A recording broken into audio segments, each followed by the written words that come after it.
ننتقل الآن إلى فرق بين مكعبين ومجموع مكعبين.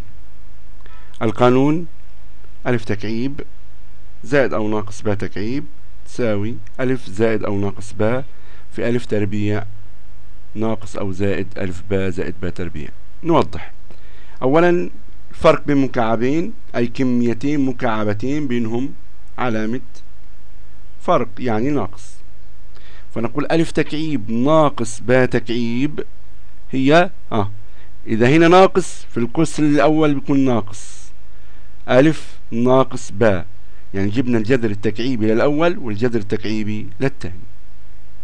أما إذا كانت ألف تكعيب زائد باء تكعيب فيكون ألف زائد باء، يبقى فيش اختلاف بين الأصل والقوس الأول، لكن القوس الثاني فيه اختلاف. طبعا نقوم بتربيع الأول والأول في الثاني وتربيع الثاني. الأول والثالث موجبين دائما، أما الوسط إذا كانت موجبة فتكون سالبة، وإذا كانت سالبة تكون موجب. إذن ألف تكعيب ناقص باء تكعيب هي ألف ناقص باء في ألف تربيع زائد ألف باء زائد باء تربيع. أما ألف تكعيب زائد باء تكعيب فهي ألف زائد باء في ألف تربيع ناقص ألف باء زائد باء تربيع. طبعا توضيح: كما تلاحظون الألف هو الحد الأول والباء هو الحد الثاني. أمثلة: س تكعيب ناقص 8 فرق بين مكعبين. نوجد جذر تكعيبي للأول س تكعيب جذر تكعيب س جذر تكعيبي للثمانية 2. الآن نقوم بالتطبيق على القوس الأول. نترك السؤال.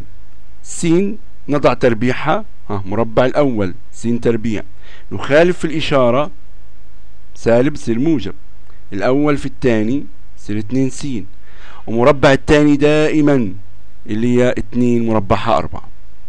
إذا س تكعيب ناقص 8 تحليل قوس صغير زي ما تعلمته وقوس كبير. القوس الصغير نضع فيه جذر تكعيبي للأول والجذر تكعيبي للثاني ونفس الإشارة، إذا كانت سالب نضع سالب. القوس الثاني يعتمد أو نطبقه على القوس الأول، مربع الأول إشارة مخالفة، الأول في الثاني في الأول في الثاني فقط، أول في الثاني ومربع الثاني. س تكعيب ناقص 27 نوجد الجذر التكعيبي للأول والجذر التكعيبي للثاني والإشارة كما هي ناقص. الآن نربع الحد الأول سير س تربيع، نخالف في الإشارة سير زائد، والأول في الثاني 3 س ومربع الثاني 9. 125 س تكعيب ناقص 1 الجذر التكعيبي لل 125 س تكعيب هي 5 س والجذر التكعيبي للواحد هي 1. الآن نطبق القوس الأكبر على القوس الأصغر. مربع الأول 5 س مربعها 25 س تربيع، نخالف في الإشارة ونضرب الأول في الثاني يبقى سالب يصير موجب، 5 س في 1 ب5 س ومربع الثاني اللي هي 1. 2 ناقص س تكعيب طبعا ربما يعتقد أحدكم أنه ليست فرق مكعبين، اتفقنا على أنه ما درسناه في الإعدادي يختلف الآن في الثانوية، نتعامل معها كأنها كمية مكعبة. نوجد جذر التكعيبي، إذا كانت 8 جذر تكعيب 2، إذا كانت 5 جذر تكعيب لل5، إذا كانت 2 جذر تكعيب لل2، والس تكعيب جذر التكعيب س. لأن نطبق القوس الثاني على القوس الأول، مربع الأول يبقى جذر تكعيبي ل2 بصير جذر تكعيبي ل2 لكل تربيع، نخالف في الإشارة سالب يصير موجب، الأول في الثاني يصير جذر تكعيب ل2 في س، ضربنا الأول وهو جذر تكعيبي ل2 وضربنا الثاني اللي هو س وخلفنا في الإشارة زائد مربع الثاني. أيضا هنا يمكننا السير باتجاه المعاكس. لو أنا معي مفكوك فرق بين مكعبين أو مفكوك فرق مجموع مكعبين كيف نعيده إلى أصله؟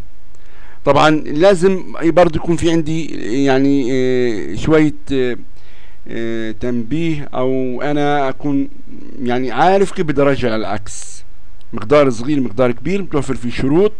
3 س ناقص 5. تعالوا نشوف. مربع الأول خلفنا في الإشارة والأول في الثاني ومربع الثاني. إذا هذه صارت على صورة ألف ناقص الباء في ألف تربيع زائد ألف باء زائد باء تربيع، نرجعها لأصلها ألف تكعيب ناقص باء تكعيب. يعني الثلاثة سين هي ألف تكعيب لها 3 سين الكل تكعيب هي 27 سين تكعيب. الإشارة سالب 5 تكعيبها 125.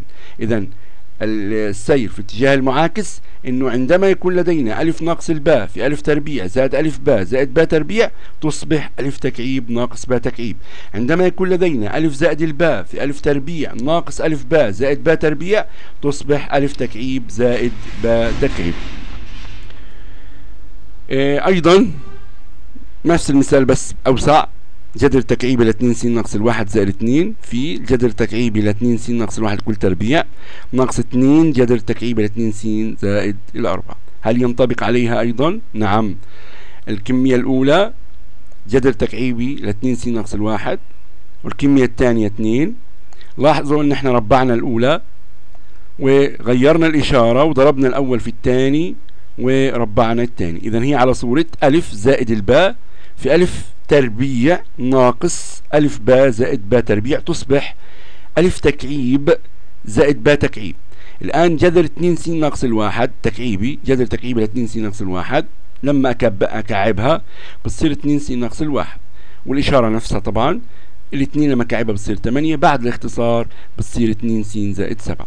إذا الخلاصة إنه ألف تكعيب زائد أو ناقص باء تكعيب تساوي ألف زائد أو ناقص باء في ألف تربيع ناقص أو زائد، يعني مخالف. إذا هنا زائد هنا ناقص، هنا ناقص هنا زائد، ألف باء زائد باء تربيع. لو العكس، لو معي ألف زائد الباء في ألف تربيع ناقص ألف باء زائد باء تربيع بنرجعها لأصلها ألف تكعيب زائد باء تكعيب. لو معي ألف ناقص الباء في ألف تربيع زائد ألف باء زائد باء تربيع بنرجعها لأصلها ألف تكعيب ناقص باء تكعيب، ويسمى اتجاه المعاكس لفرق أو مجموع بين مكعبين.